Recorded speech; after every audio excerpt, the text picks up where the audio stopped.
وعلى آله وأصحابه أجمعين. قال الله تبارك وتعالى في كلام المجيد والفرقان الحميد: أعوذ بالله من الشيطان الرجيم. بسم الله الرحمن الرحيم.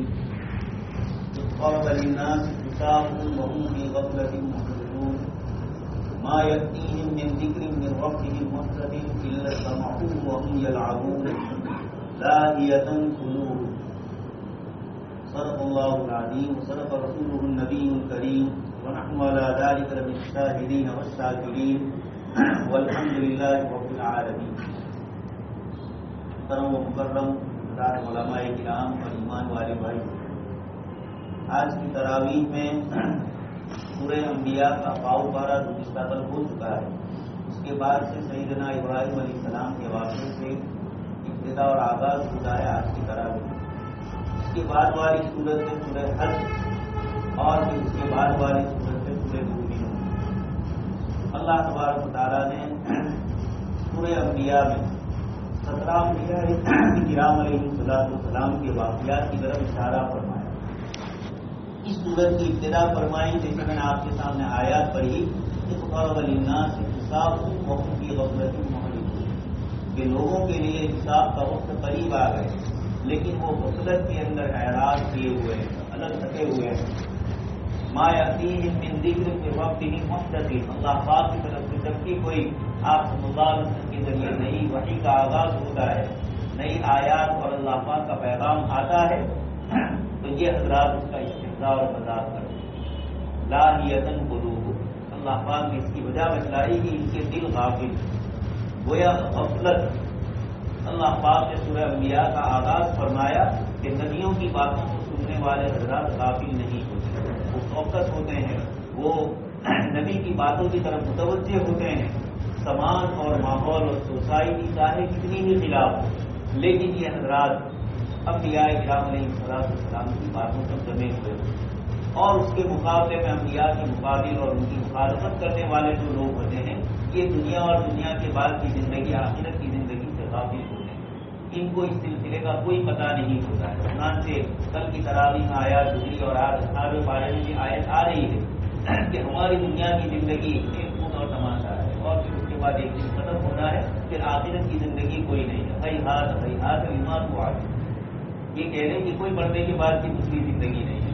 جو کچھ کہا جا رہا ہے وہ بیکار ہے، بہت دور کی باتیں. یہ سورہ انبیاء کا وہ اللہ تبارک و تعالیٰ نے اشارہ اور خلاصہ ہمیں یہ فرما دیا کہ اس صورت میں انبیاء کرام علیہ السلام کی دعوت کا ذکر ہے. یہ دعوت ان کی لوگوں کی سمجھ میں آئے گی جو غفلت کے پردے ہٹائیں گے، جو آخرت کی ہمیشہ ہمیشہ زندگی کا تصور کر کے بیٹھیں گے، تو ان کی سمجھ میں آئے گا.